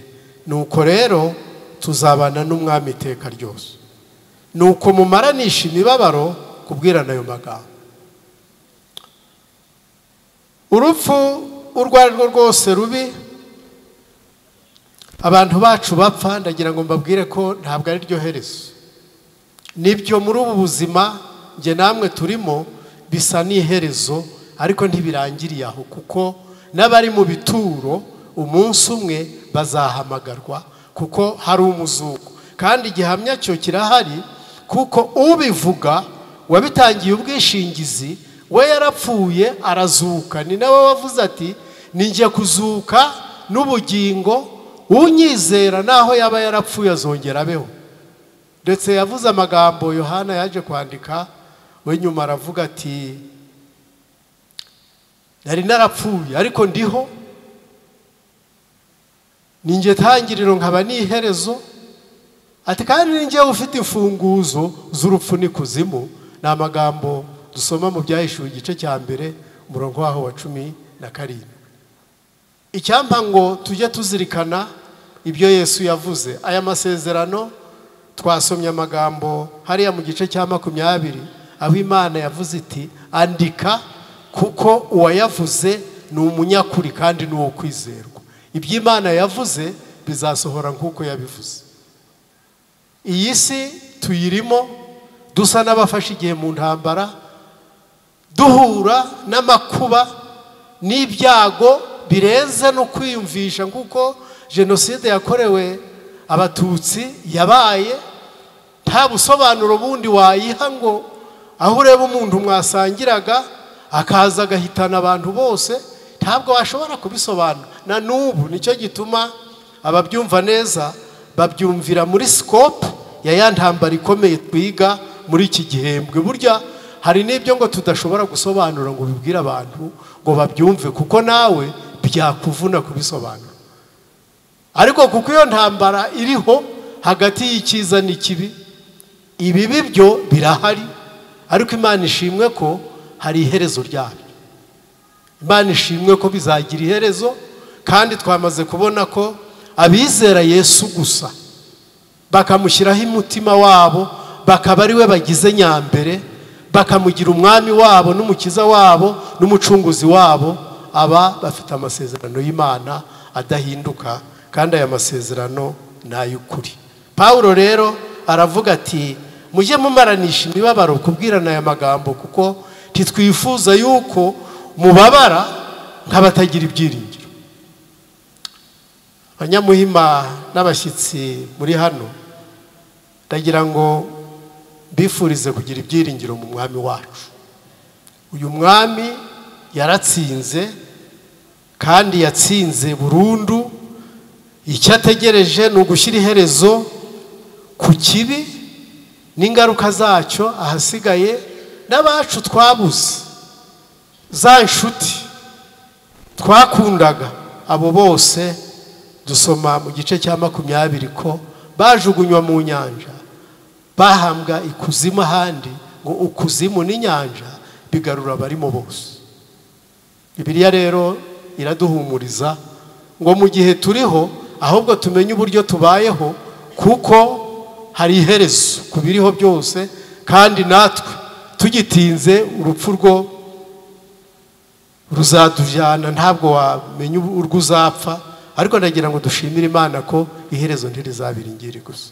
Ku bantu bizera Imana rero ndagira ngo mbahumurize muri uyu mugoroba, tubabare ariko twe kubabara nk'abadafite ibyiringiro, kuko Imana yacu bifite icyo yaduhishiye. Nicyo gituma ni insanganyamatsiko yo kwibuka iyi myaka yose ivuga ngo twibuke twiyubaka, kuko burya hari ibyiringiro.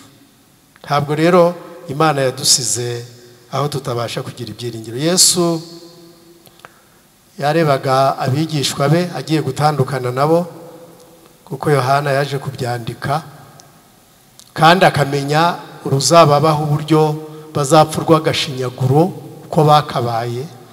Ariko aza kubabwira amagambo rimwe na rimwe iyo usoma uravuga uti ariko ibya Bibiliya byo. Yesu aza kubabwira amagambo Yohana yanditse mu gice cya 14, arababwira ati mbasigiye amahoro. Arababwira ati mbasigiye amahoro, amahoro yanjye ndayabahaye. Ati cyakora simbaha nk'uko ab'isi batanga, imitima yanyu ntihagarare kandi ntitinye. Reka amahoro y'Imana ariyo dukenera muri iki gihe, kuko niyo abasha gufata imitima yacu tukabaho nk'abafite icyerekezo, kandi tukabaho nk'abafite Imana, dufite ibyiringiro, kuko Imana iduhishiye ibyiza tutabasha guhishirwa n'undi uwo ari we wese.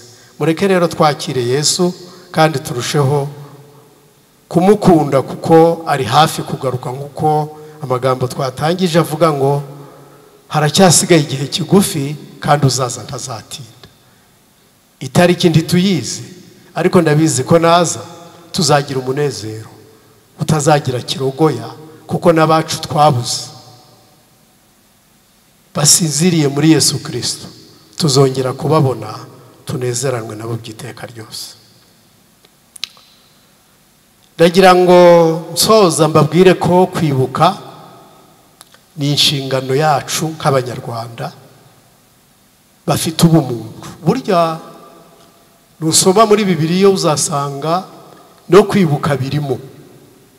Ntabwo kwibuka burya utibutse ni ukuvuga ngo ntiwabugira n'amarangamutima, kandi ntabwo Imana yaturemye nk'inyamaswa, Imana yaturemye nk'abantu, no kwibuka tukarira tukababara ariko tukagaruka tugahemburwa, ni nabyo ngo bibasha no kudukiza.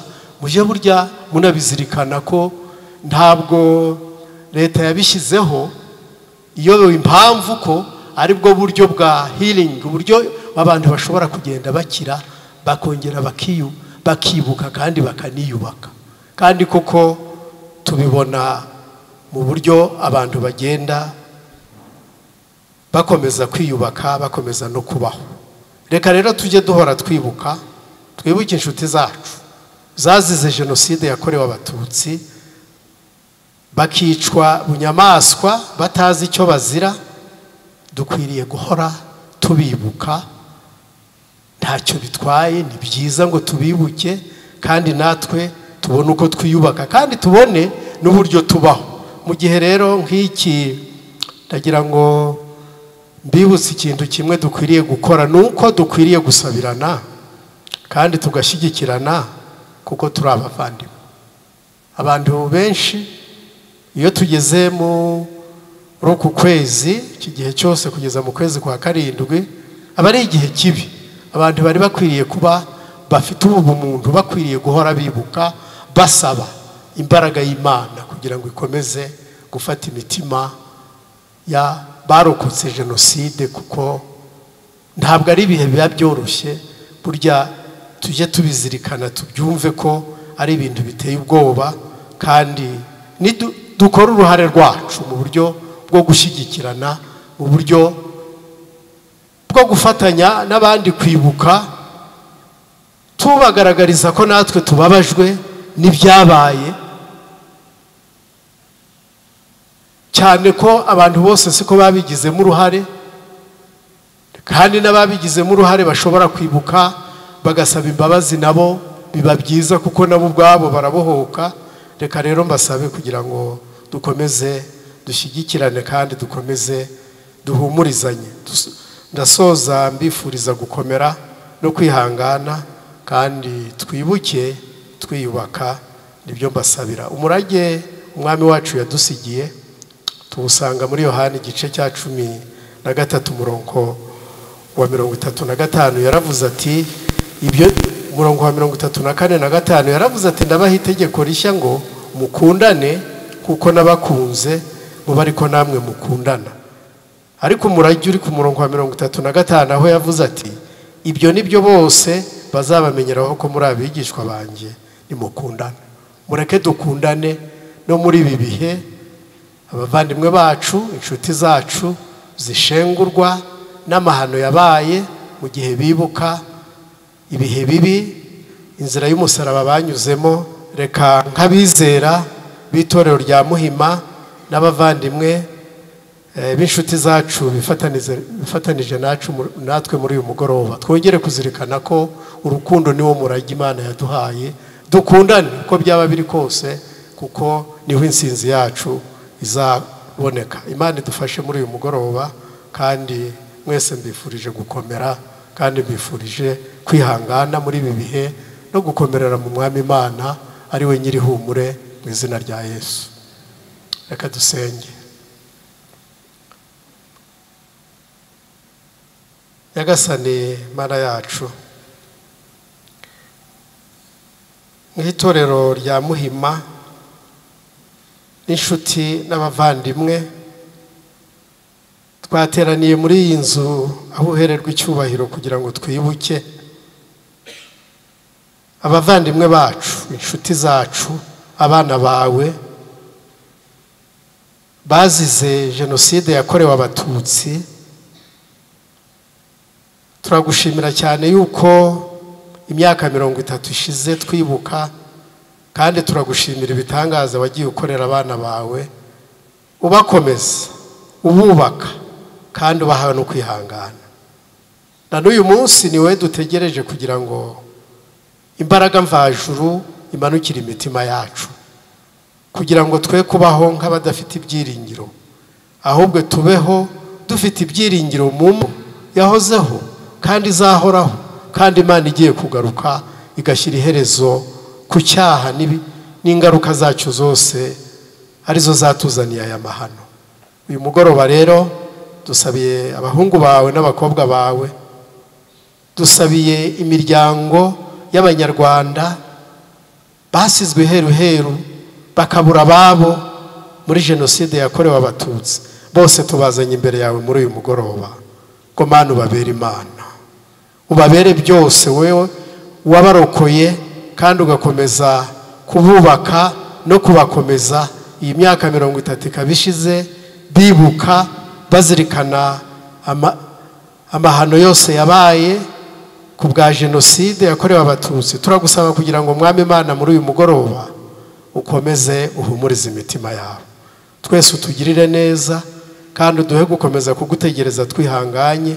Kandi ubwo impanda yawe igiye kuvuga, abahungu bawe n'abakobwa bawe basinziriye muri Yesu bakava mu bituro, tuzanezezwe no kubabona, tuzabane nabo ubuziraherezo ubwo Umwami wacu azabagarutse.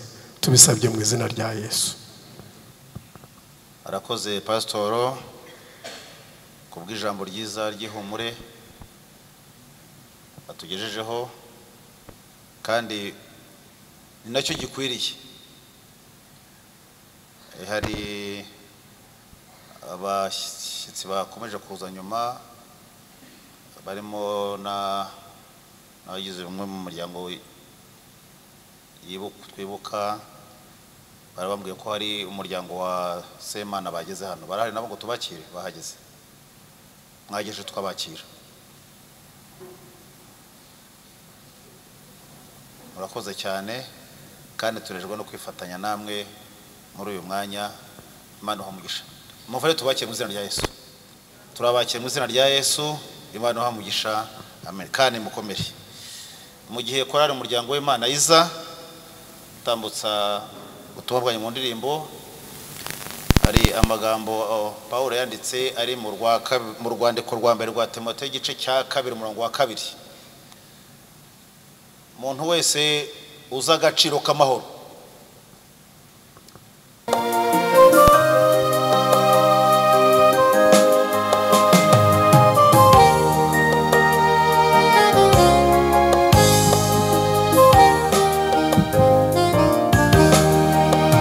turibuka inshuti n'abavandimwe abo twabanaga kuri iyi sari bazima, imyenda bakoreye hano ku isi turayibona ikatubera urwibutso. Duhumure kuko abapfuye bizeye batarimutse ahubwo basinziriye, twizeye ko igihe kigiye kugera twongere turirimbana ari bazima. Duhumure kuko abapfuye bizeye batarimutse ahubwo basinziriye, twizeye ko igihe kigiye kugera twongere turirimbana ari bazima.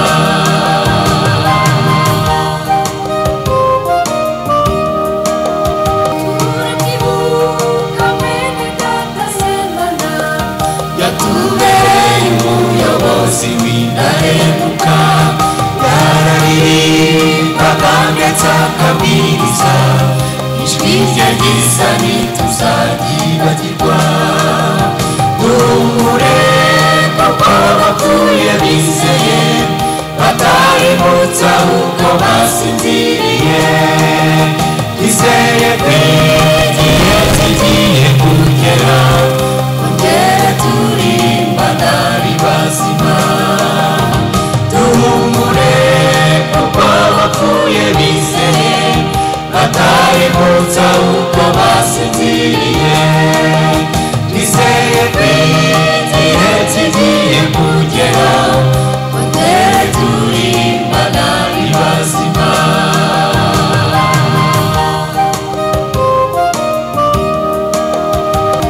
Turibuka mushiki wacu Rebeka, ijwi rye ryiza ku migezi y'i Babuloni, yararirimbaga agashimisha isi, ijwi iteka ryose ntituzamwibagirwa duhumure kuko abapfuye bizeye bataributse ahubwo basinziriye twizeye ko igihe kigiye kugera kongere turirimbana ari bazima duhumure kuko abapfuye bizeye bataributse ahubwo basinziriye twizeye ko igihe kigiye kugera kongere turirimbana ari bazima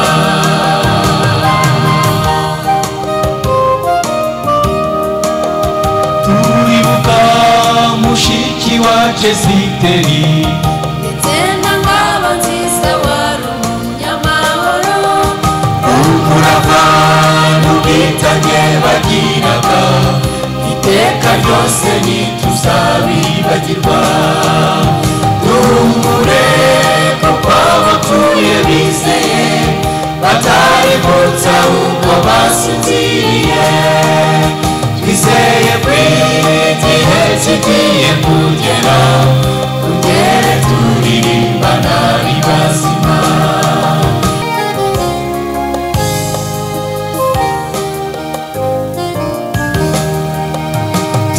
turabibuka mwene data Yusito yabaye intwari kugeza ku munsi wa nyuma yararirimbaga agashimisha benshi ijwi rye ryiza ntituzaryibagirwa duhumure kuko abapfuye bizeye bataributse ahubwo basinziriye twizeye ko igihe kigiye kugera kongere turirimbana ari bazima duhumure kuko abapfuye bizeye bataributse ahubwo basinziriye twizeye ko igihe kigiye kugera kongere turirimbana ari bazima duhumure kuko abapfuye bizeye bataributse ahubwo basinziriye twizeye ko igihe kigiye kugera kongere turirimbana ari bazima iteka ryose ntituzabibagirwa iteka ryose ntituzabibagirwa iteka ryose ntituzabibagirwa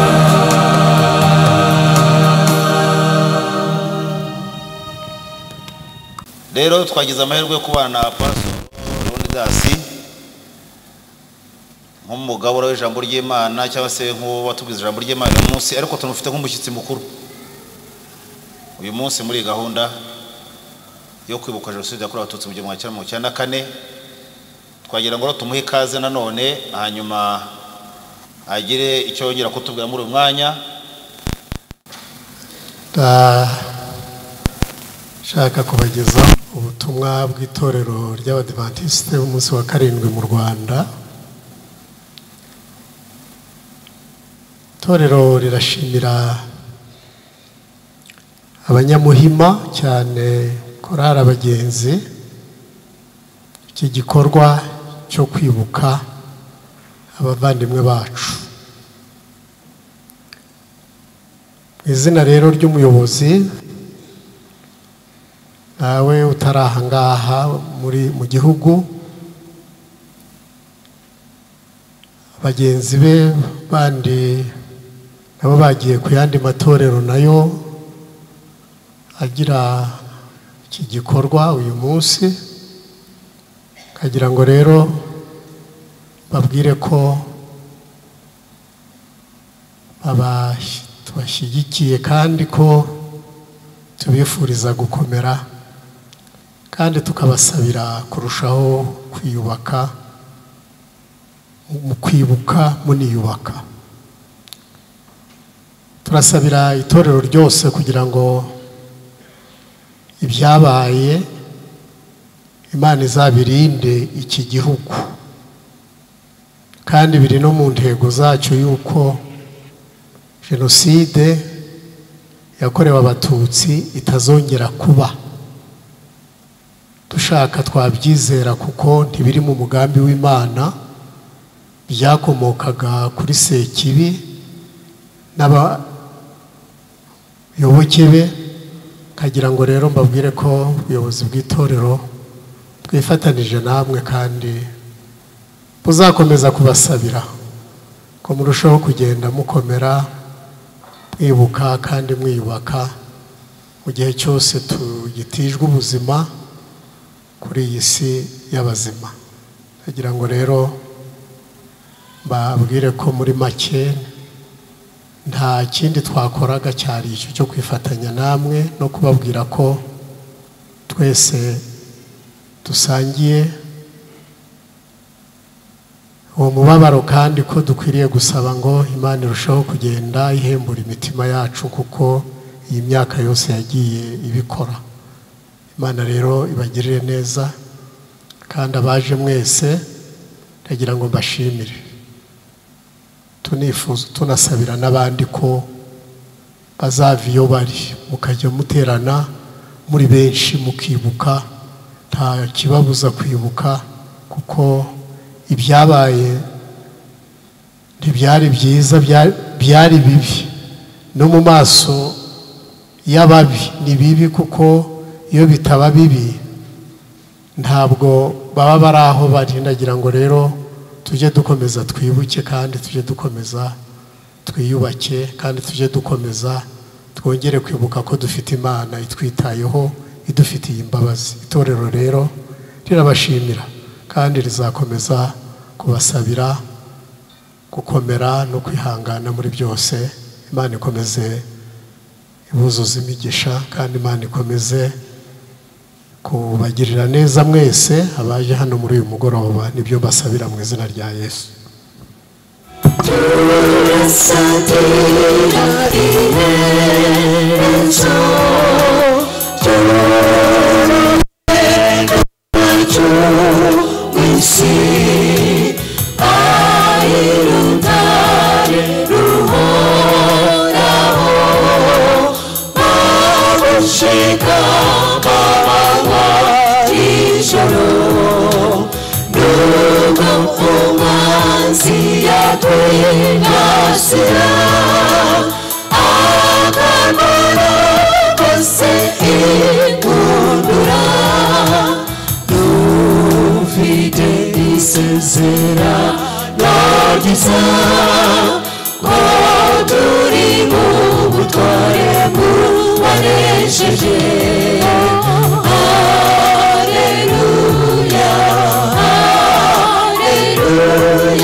tugeze ku nkengero z'igihugu cy'isezerano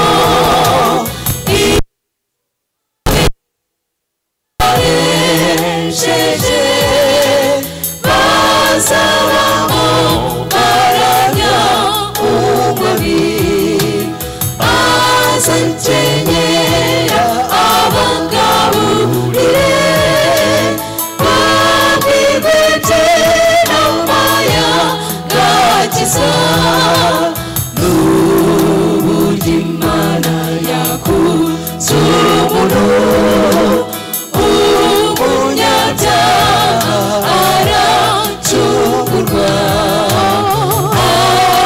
Haleluya, haleluya, uzaza ntabwo azatinda, dore nguwo ageze ku irembo ararira, uzasangwa yiteguye. Haleluya, haleluya, uzaza ntabwo azatinda, dore nguwo ageze ku irembo ararira, uzasangwa yiteguye. Ararira, uzasangwa yiteguye. Ararira, uzasangwa yiteguye.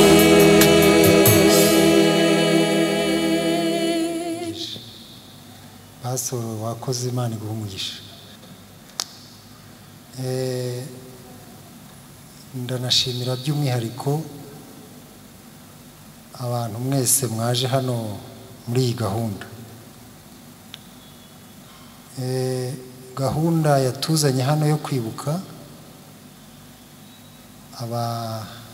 abaririmbyi bacu bo baririmbaga muri korali Abagenzi n'abandi bizera basengeraga kuri iri torero. Ni ku nshuro ya 30. Mu by'ukuri hashize imyaka myinshi, ariko kubabuza ababo bo ntabwo bumva ko ari kera.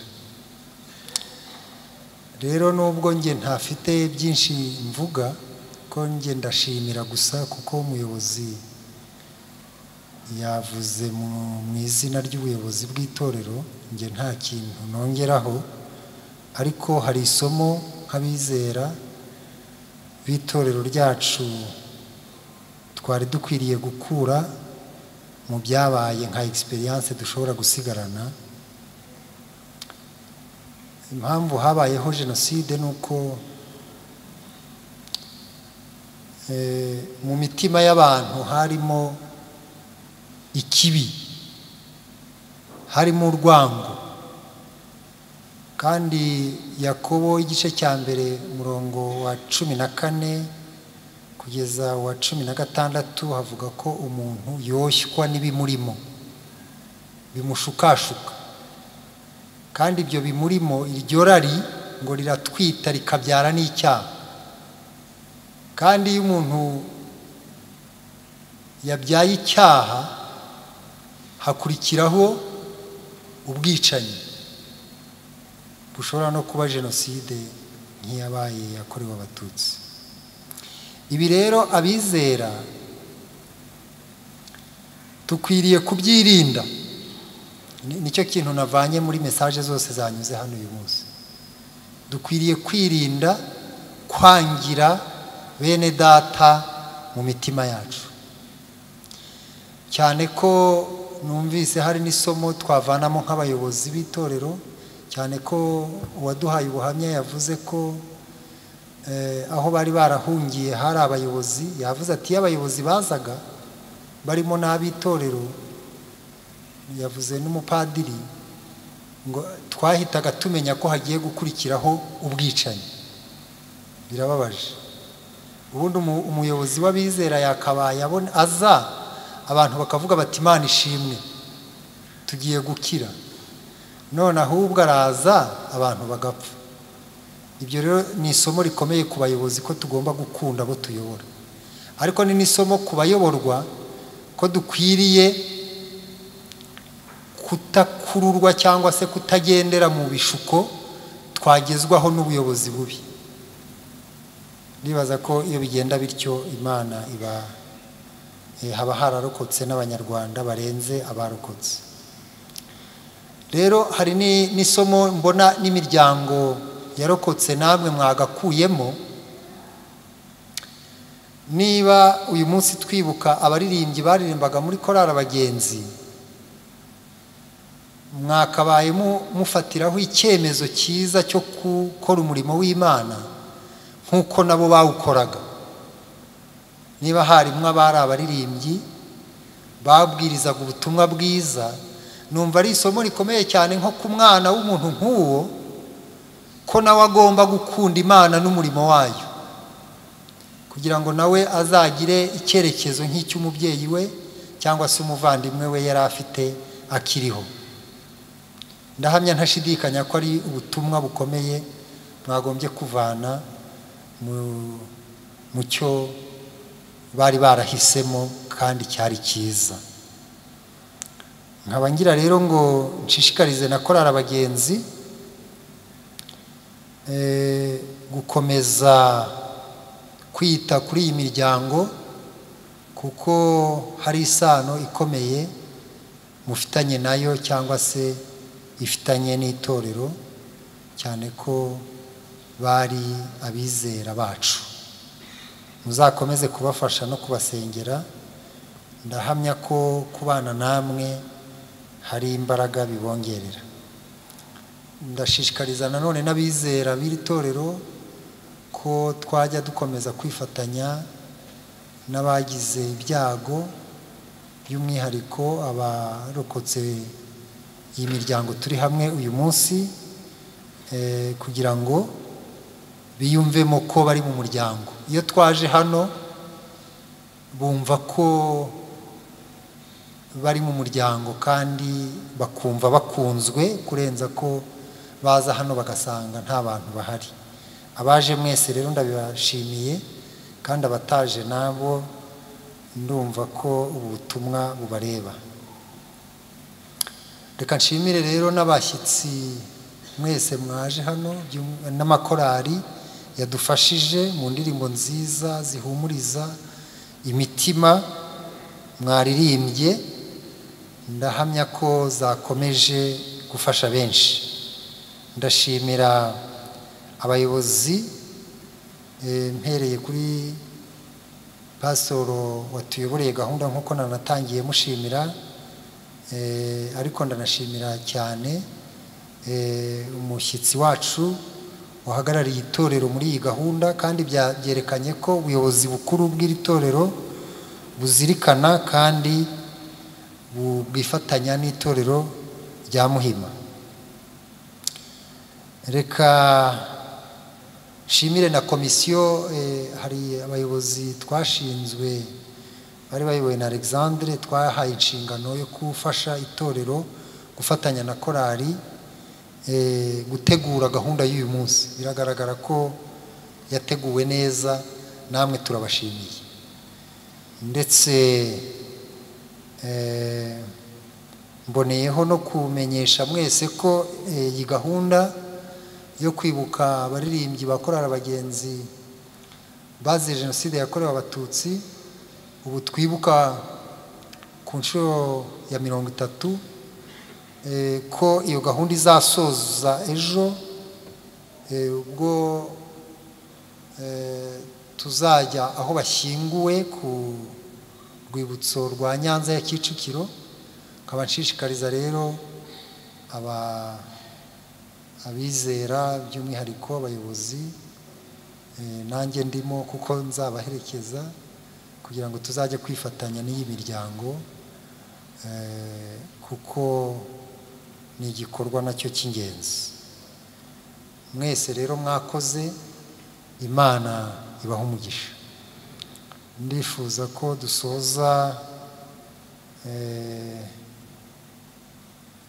korali abagenzi batubwiye ko bifuza gufata ifoto y'urwibutso by'umwihariko baba ya miryango ya ba baririmbyi twibuka cyangwa se babizera twibuka.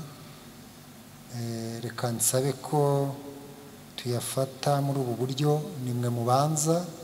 Iyo foto nisoza ndahamagara abakuru b'itorero rya Muhima muze hano kuko dufite inshingano yo guhumuriza iyo miryango, noneho natwe dufata ifoto turi hamwe nabo nisoza iyo ngiyo. Ariko nimbivuga ba bandi navuze mube muza, hanyuma iyo foto nitumara kuyifata murahagarara hariya hasi, nidusoza turahamagara ariko ndumva korali abagenzi bo bayifashe hari igihe baririmbaga, nibyo hari abataje. Okay, nabo korali iraza n'abandi nayo yifatanye bafata iyo foto, turasoza n'abari muri gahunda hano.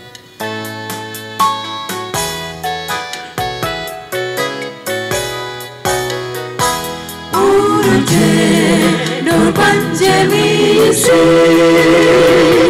rw'umunyantege nkeya, agendane gusa nashikamye, ni wowe mbaraga zanjye, ni wowe nuburiye amaso yanjye, gutabarwa kwanjye kuva uri, nzi neza ko uhora hafi yanjye, uri gitare kinyigira, ntegereje umunsi w'ihumure, ubwo nzabona umwami wanjye, ndamutegereza nyakwizera, ibyiringiro bitavugwa, ntegereje umukiza, amarembo azakingurwa koko, maze abera bayinjiremo, amatwi yanjye azumva iryo jwi rye, maze bagurukane imbaraga musange ku bicu.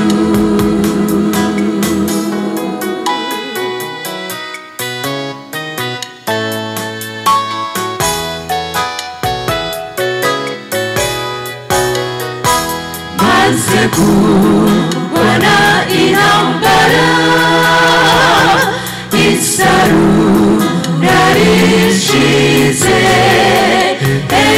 nibwo nzumva ijwi rye rimbwira riti ngwino mwana wanjye, zahindurwa n'ambara umwenda wera, nzambikundi mubiri utabora, amaso yanjye azabona Yesu, nzamurabuza nk'inshuti, ntegereje umunsi w'ihumure, ubwo nzabona umwami wanjye, ndamutegereza nyakwizera, ibyiringiro bitavugwa, ntegereje umukiza, amarembo azakingurwa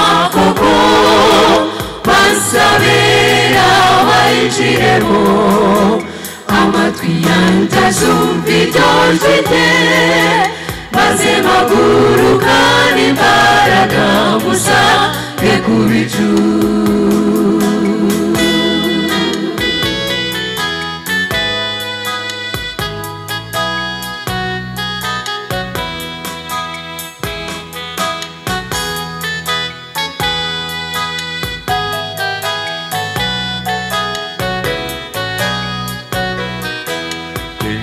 Gendana na Yesu iteka, azakubera urumuri mu nzira zawe unyuramo, azakubera umuyobozi,